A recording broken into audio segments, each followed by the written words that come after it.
What's up, Inkie peeps? It's Adele from Inkie Quill, and today we're diving in.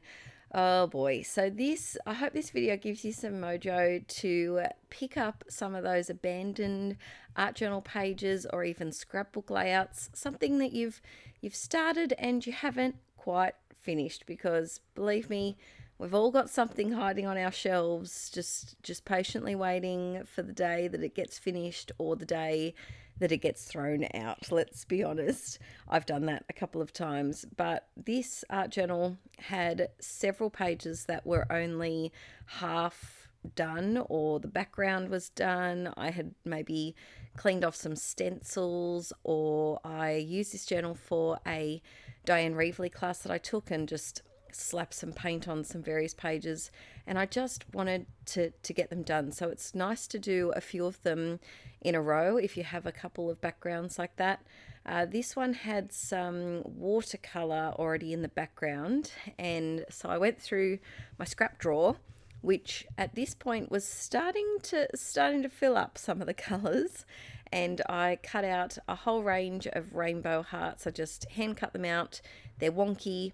They're all different sizes and they're all different kind of heart shapes. There's a little bit of variation in there, but I thought I'd double up the challenge to try and get some old abandoned things used up and also use up some of my old scraps.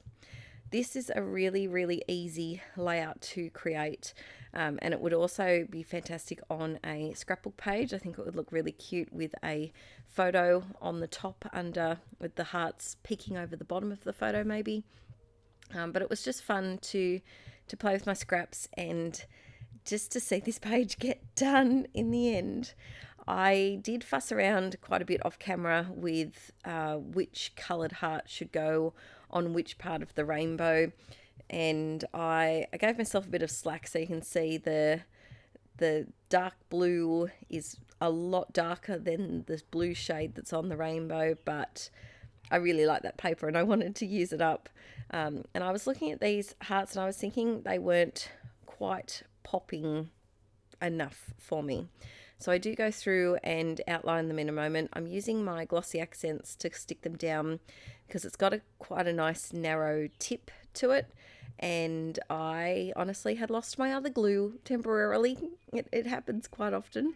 I'm just using my white Uniball Signo Broad gel pen, the one I always use, and I started off with the white because I wanted to have a variation of white and black outlines, and I thought I should probably do the white first on the darkest colours. So you can see I did that dark blue and that purpley violety kind of one, and then I'm just going through and doing either dashed or doodly depending on what I felt like at the time, and also trying to space it out a little bit so there wasn't two white doodly lines together.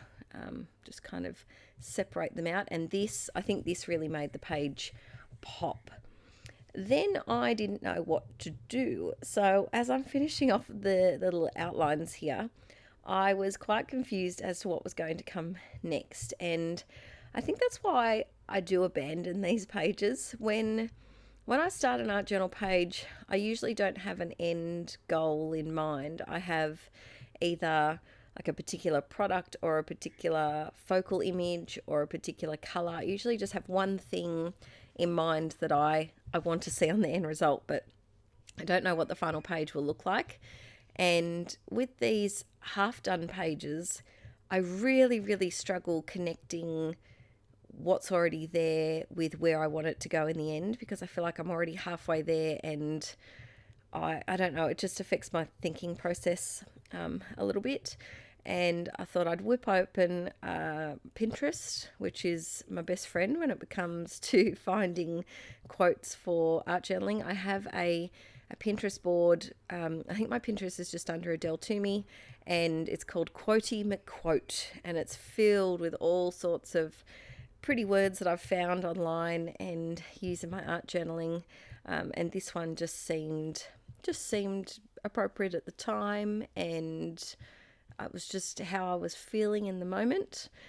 Then I wanted to connect. I felt like the hearts were still quite quite plonked on top. They weren't merging into the background as much as I liked. And so I just grabbed my white pen and just doodling a few different sized hearts around. And I think that kind of helps the hearts to blend into the background a little bit more. I really love the way this page turned out. Like I said, I didn't know where it was going, and I've also mentioned back in, I'm pretty sure it was January, where I did the challenge yourself video on rainbows. Rainbows are something, multicolored anything is something that I do struggle with a lot, and I'm trying hard to face my fears this year in my crafting and just give it a go. And if I don't like it, then there's always black paint, or there's always gluing the pages together, or putting on a nice big magazine image that you like over the top. But here's the finished look. I did the white splatters with my uni chalk pen as always, and then we're moving on to this guy. Now this one was actually a paint palette, the pink paint, and I just smushed it everywhere after I'd used it. I painted that big pink canvas that I filmed here for Patreon a few months ago. And that little book, if you're wondering what that is, if you're a new patron, I filmed a video a couple of months ago showing how I store all my magazine images. I made a new way how to store them, and so far, touch wood, it's been really, really working. So I did say that I'd let you know how that was working for me, and I will admit I have a pile about almost an inch thick that I have ripped out of magazines that I have to sit on the couch and cut out and sort and put in that folder. But the ones that are in there and how I've been using it, it has worked so far. So this is an image that I've had for a while, and I struggle to use it because she is so big compared to my junk journal and my use it up journal. She wouldn't quite fit in there. I just stuck it down with some matte gel medium, and I also like to put, whenever I'm sticking a magazine image in, I like to plonk the matte gel medium on top as well, just to give it a bit of extra security.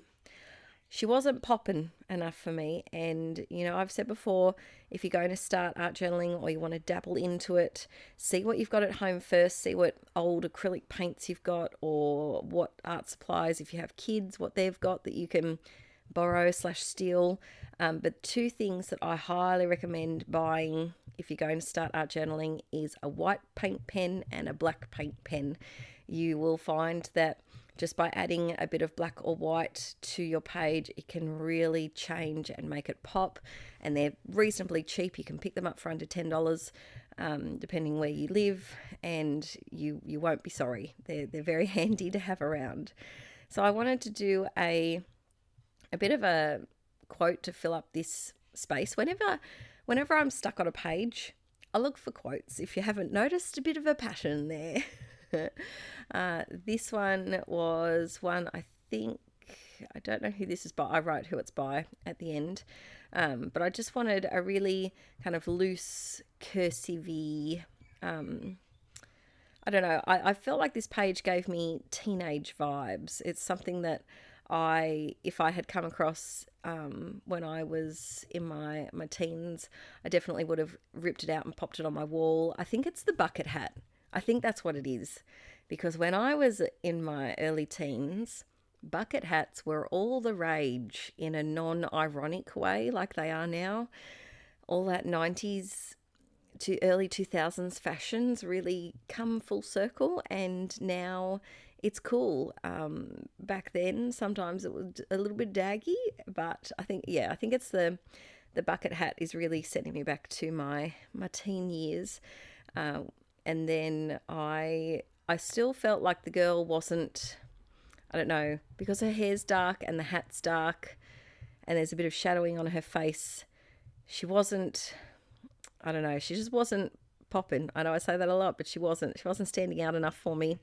And either were the hearts. So I did my little doodly lines and things on my hearts.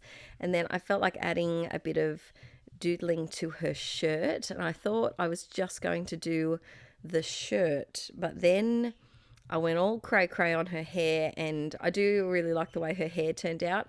I don't know if I would have done her jawline. You'll see I'll trace around her face here, And it's when I did that and I was like, oh, okay. Your face is standing out a little bit more now than I expected. And then I did her nose and I was like, ooh, that looks like you have white boogers in your nose. And I didn't quite like that.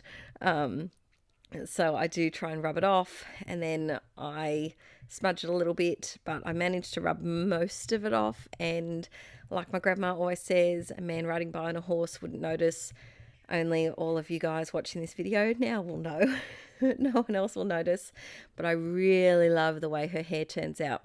So this is something that I definitely want to do again on another art journal page, is find one of those like hair commercials where the model has her hair, dark hair, just flowing in the picture. And I really want to do these white lines because I think it was fun to do, but it just makes the page stand out. So I did that, and then I was considering doing something to her hat, but then I thought, no, that's enough lines for one day.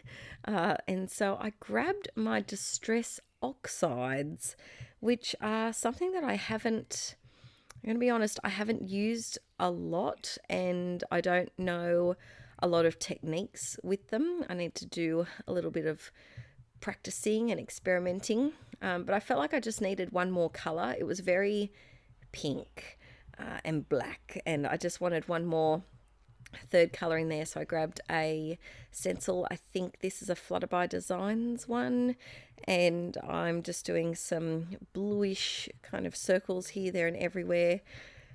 I just wanted a subtle extra color. I didn't want it to stand out, and I didn't want to outline them, just something else there. But then to bring the blue in, because I felt like the blue was standing out too much, I grabbed my blue Posca paint pen, and I'm just adding a few little mark making bits, some hearts and some dots and dashes.